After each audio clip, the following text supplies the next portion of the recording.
আমার বুকে সাহস আছে, আমি এগ্রিমেন্ট করতে প্রস্তুত। মমতা ব্যানার্জি সত্যিকারের অর্থে যদি বিজেপিকে আটকাতে চায়, চলো এগ্রিমেন্টে আসো। পারবে? ও তো এগ্রিমেন্টকে ও তো বিজেপিকে নিয়ে আসছে ভাইপোকে বাঁচাতে। তাই সে যদি তার ভাইপোকে বাঁচানোর জন্য রাজ্যের মানুষকে বলি দিয়ে দেয়, রাজ্যের মানুষকে ধ্বংসের দিকে ঠেলে দেয়, আমরা কি আমাদের ভাইপোগুলোকে বাঁচানোর জন্য আমরা এক হতে পারবো না? আমরা সনদদার নওশাদ সিদ্দিকী কি এক হতে পারবে না? হাবিব ভাই আর সনদদা কি এক জায়গায় থাকতে পারবে না? আমাদেরকে থাকতে হবে, ভুল বুঝালেও আমাদের হবে না। তাই আমাদেরকে বিজেপি তৃণমূলকে হারাতে হবে। এই মাঠটাতে অনেকজন, আপনাদের পায়ের নিচে কি আছে? মাঠ তো, মাঠে ঘাস আছে তো। ঘাসটা কি করে হলো? পানি ছিল বলেই তো।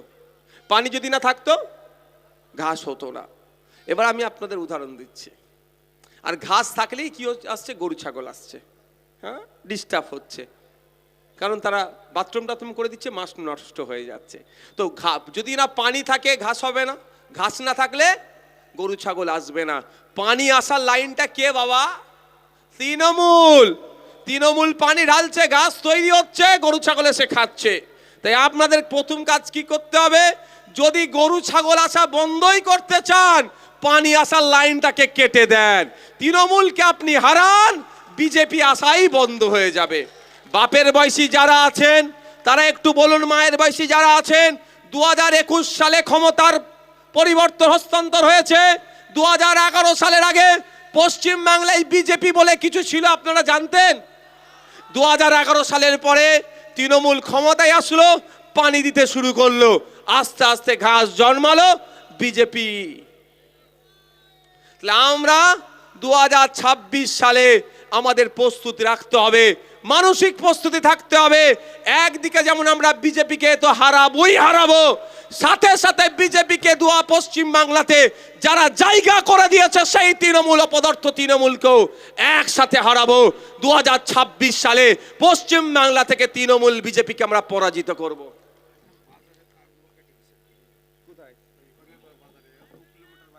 আচ্ছা আচ্ছা, আমাকে ভোট দেবেন তো? আমি একটা কথা বলি, এখন তো মেশিন চেঞ্জ করার ক্ষমতা আমার হাতে নেই, মেশিন পাহারা দিবার ক্ষমতা তো আমাদের কাছে আছে। হ্যাঁ, মেশিন পাহারা দিবার ক্ষমতা আছে তো? এই মেশিন পাহারা দিবার ক্ষমতা আছে তো? মেশিন চেঞ্জ করার ক্ষমতা যখন হবে ব্যালটে নিয়ে চলে আসবো, সে ক্ষমতা তৈরি হয়নি। কিন্তু এখন ক্ষমতা তৈরি হয়েছে, আমার ভোটকে আমি রক্ষা করার ক্ষমতা আমার আছে। তো আপনি যেটা বলছেন ওই গল্প আর এখানে বাংলায় খাটবে না। আমার ভোট দিয়েছি গণনা কেন্দ্রে, আমার ভোটটাও আমি বুঝে নেব, সেই ক্ষমতা আমাদের আছে, আমরা বুঝে নেব। তাই হরিহরপাড়ার মানুষকে বলবো, কে কি গল্প শোনাচ্ছে দেখার দরকার নাই। আসুন আইএসএফের ছায়াতলে 2026 সালে হরিহরপাড়া থেকে একটা নওশাদ সিদ্দিকীকে আপনারা আইনসভার মধ্যে পাঠান। ভাঙড়ের এক নওশাদ সিদ্দিকী যদি 293 টাকা হিলিয়ে দিতে পারে, হরিহরপাড়া থেকে যুক্ত হবে, ফারাক্কা থেকে যুক্ত হবে, শামশেরগঞ্জ থেকে যুক্ত হবে, জঙ্গিপুর থেকে যুক্ত হবে, মোথাবাড়ি থেকে যুক্ত হবে, সোজাপুর থেকে যুক্ত হবে, পশ্চিম বাংলার বিভিন্ন প্রান্ত থেকে নওশাদ সিদ্দিকীর সাথে যখন যুক্ত হবে, এরা অন্যায় করাটাই ভুলে যাবে। আচ্ছা, লাস্ট একটা কথা বলি, আমাদের মাইকের তার নাকি বলছে কেটে দিয়েছে, সনদদা বললো। শোনেন, একটা আমি উদাহরণ দেবো, একটাও শেষ করব। স্বামী বিবেকানন্দের জিন আপনার নাম জানেন তো সবাই? একজন ধর্মগুরু, সমাজ সংস্কারক, কিন্তু সব ধর্মের মানুষ তাকে রেসপেক্ট করে। হযরত মুহাম্মদ সাল্লাল্লাহু আলাইহি ওয়াসাল্লাম ধর্মগুরু, সমাজ সংস্কারক, বড় রাজনীতিবিদ, কিন্তু সব ধর্মের মানুষ তাকে সম্মান করে। এক মিনিট, এটাই বলি শেষ করে দেবো। স্বামী বিবেকানন্দজির একটা আমি বাণী শুনিয়ে শেষ করব। স্বামী বিবেকানন্দজি বলছেন, সারাদিন চলার পথে যদি কোনো বাধার সম্মুখীন না হও, তাহলে তুমি জানবে তুমি ভুল পথে পরিচালিত হচ্ছ। এত ভালো প্রোগ্রাম হয়েছে, দুটো মাইকের যদি না তাড়ি কাটলো তাহলে প্রোগ্রামটাই তো ব্যর্থ হলো। কারো জ্বলন হয়েছে বলেই তো মাইকের তার কেটেছে, আপনি সঠিক পথে আছেন বলেই তো মাইকের তার কেটেছে। তো ভয়ের কি আছে? যারা মাইকের তার কেটেছে তারা কিন্তু লাইভে সব শুনছে, খোঁজ নিয়ে দেখুন। কথাটা হচ্ছে এটাই, আমাদের বিরুদ্ধে এরা রাজনৈতিকভাবে কিছু বলতে পারবে না। যদি বলতে পারে, আমরা যদি কিছু ভুল করি সামনে ডিবেটে বসিয়ে দেবেন। ওই চারানের আটানের নেতাদেরকে আমি বলবো না, কারণ এদের নিজস্ব ক্ষমতা নাই। ওই বলছিল মাহিরা কি লাগবে, বলছে দিদি সব হয়ে গেছে, এদিকে কিছুই নাই। ওই নেতার সাথে ডিবেটে বসে কিছু লাভ হবে না। এদের যারা পলিসি মেকার, যারা ডিসিশন নেয়, যারা তাদের সাথে ডিবেটে বসিয়ে দেন, যদি হেরে যায় ছেড়ে চলে যাব। আমাদের বিরুদ্ধে একটাই প্রোপাগান্ডারা চালাবে, কি বলুন তো? বিজেপির কাছ থেকে টাকা নিয়ে বিজেপির সুবিধে করে দিচ্ছে। আপনারা বলবেন ভাই টাকা তো নিতে দেখিনি। একটা কাজ কর, হরিয়ারপাড়ার ওই মাঠে, একটা মিনিট ভাই, এই কারো অসুবিধা আছে? তাহলে যারা নড়াচড়া করছে একটু ঠিকঠাক করে বসো ভাই, একটাই কথা বলি শেষ করে দেবো। আপনারা বলবেন হরিয়ারপাড়া মাঠটির নাম কি? কিষান মান্ডি মাঠে এসে নওশাদ ভাইজান আমাদের বিধায়ক চেয়ারম্যান বলে গিয়েছে প্রকাশ্যে বিজেপির কাছ থেকে টাকা নেবো, তৃণমূলের লোকেরা ব্যবস্থা করো। কারণ আমি যদি গোপনে নিই তাহলে ওনারা জানতে পেরে যাচ্ছে। ভয় লাগছে নাকি আপনাদের? যদি নেবো তো প্রকাশ্যে নেবো, গোপনে কেন নেবো ভাই? আমি গোপনে নিচ্ছি, ওনারা নাকি বুঝতে পেরে গেছে, তাহলে ওদের কত যোগাযোগ। তাহলে আমি বলছি তোমরা প্রকাশ্য নেবো, ব্যবস্থা করো। তবে 100 টাকার ব্যবস্থা করলে 90 টাকা তোমাকে দিয়ে দেবো, 10 টাকা শুধু আমি রাখবো।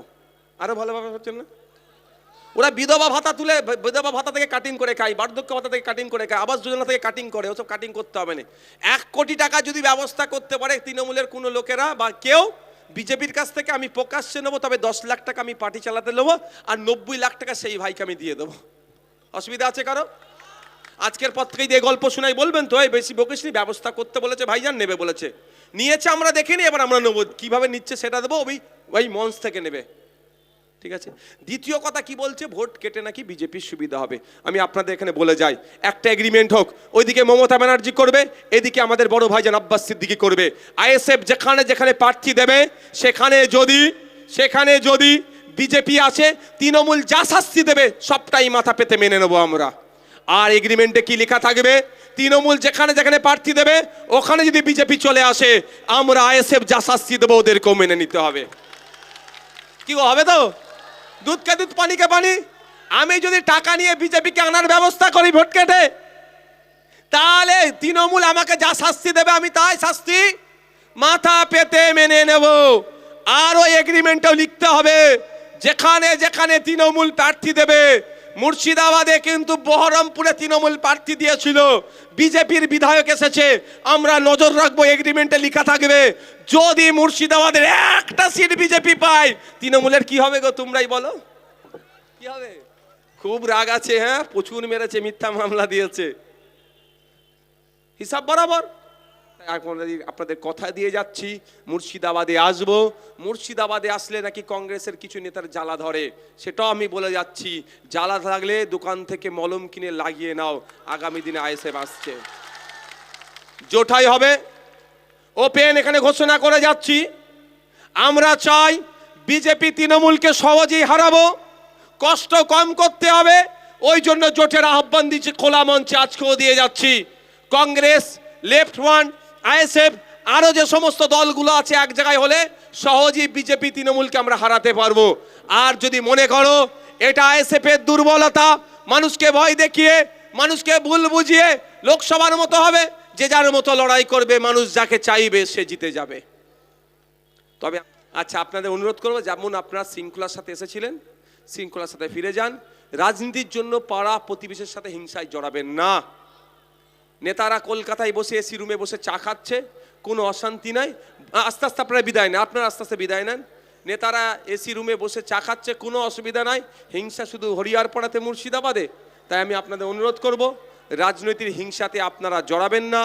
যার যে দল ভালো লাগবে দল করুন, ভোট দিন, জেতাবেন হারাবেন আপনাদের হাতে প্রচুর পাওয়ার আছে, কিন্তু ভোটের জন্য কোনো কারোর সাথে হিংসায় জড়িয়ে পড়বেন না। আইএসএফের এক একটা কর্মী আমাদের সৈনিক, আমাদের আইএসএফের গর্ব। আজকে সারা পশ্চিমবঙ্গে এই নওশাদ সিদ্দিকী ভাইজান আজকে ওই ভাঙড় বিধানসভায় দাঁড়িয়ে মমতা ব্যানার্জির চোখে চোখ রেখে আপনার কথা বলেন, আমার কথা বলেন, শামশেরগঞ্জের গঙ্গা ভাঙনের কথা বলেন, ছাত্র সমাজের কথা বলেন, যুব সমাজের কথা বলেন, অধিকারের কথা বলেন, সংবিধানকে বাঁচানোর কথা বলেন। আজকে সারা পশ্চিমবঙ্গে আপনি কোন এমএলএ কে দেখেছেন যে আজকে হকের কথা বলবে। আজকে যতগুলো এই মুর্শিদাবাদের এমএলএ রয়েছে তারা শুধুমাত্র নিজের স্বার্থের জন্য আগামী 26-এ বিধানসভায় টিকিট নেওয়ার জন্য, কিন্তু মমতা ব্যানার্জির চোখে চোখ রেখে কেউ কথা বলতে পারে না, কারণ তারা ব্যবসা করতে আমরা এসেছে। ইতিমধ্যেই তৃণমূল সরকারের নেতৃত্বে শুধুমাত্র আজকে সারা পশ্চিমবঙ্গে হিন্দু মুসলমানের মধ্যে একটা বিষ ছড়িয়ে দেওয়া হচ্ছে এবং সেখানে হিন্দু মুসলমানের মধ্যে বিবাদ তৈরি করার চেষ্টা করছে শুধুমাত্র রাজনৈতিক ফায়দা লুটার জন্য। এই মমতা ব্যানার্জিকে এই অধিকার সমাবেশ থেকে আমরা ধিক্কার জানাই।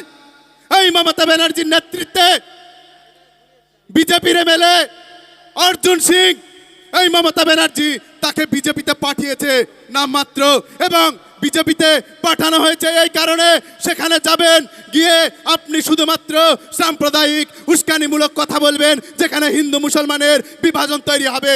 তাই আপনারা দেখেছেন কিছুদিন আগে এই অর্জুন সিং কি বলেছিলেন যে মুসলমানদের নাকি রেপ করা যায়। ওই কুলাঙ্গারকে আমি বলতে চাই এবং মমতা ব্যানার্জিকে ও মমতা ব্যানার্জির পরিচালিত পুলিশ প্রশাসনকে বলতে চাই, ওই অর্জুন সিংকে এখনো কেন গ্রেপ্তার করা হলো না? তাকে গ্রেপ্তার করে এমন কঠিনতম শাস্তি দেওয়া হোক, আগামী দিন কোনো প্রজন্ম যেন, কোনো নেতা যেন কোনো আপনার সাম্প্রদায়িক মূলক বিরোধী কথা বলতে না পারে। তার জন্য আমরা এই অধিকার সমাবেশ থেকে আমরা ধিক্কার জানাই। আজকে দেখুন এই নওশাদ সিদ্দিকী যখন হকের কথা বলছে, সাধারণ মানুষের অধিকারের কথা বলছে, তাকে কিন্তু আপনার টর্চার করা হচ্ছে। আর যে সমস্ত এমপি এমএলএ রয়েছে তারা দিনে রাতে মুসলমানদেরকে মারবো, মুসলমানদেরকে কাটবো, বাংলাদেশে পাঠাবো, আদিবাসীদের ওপর অত্যাচার করছে, নিম্ন শ্রেণী মানুষের ওপর অত্যাচার করছে, তাদেরকে কিন্তু এই মমতা ব্যানার্জি আপনার ওই পুলিশ প্রশাসন দ্বারা গ্রেপ্তার করে কিন্তু জেলবন্দি করছে না। আজকে আপনাদেরকে ভাবতে হবে যে মুর্শিদাবাদে 77 লক্ষেরও বেশি মানুষ বসবাস করে। এই মুর্শিদাবাদকে কি রকম ভাবে আপনার পিছিয়ে রেখেছে এই মমতা ব্যানার্জি, যেখানে আপনার শিক্ষা হচ্ছে জাতির মেরুদণ্ড।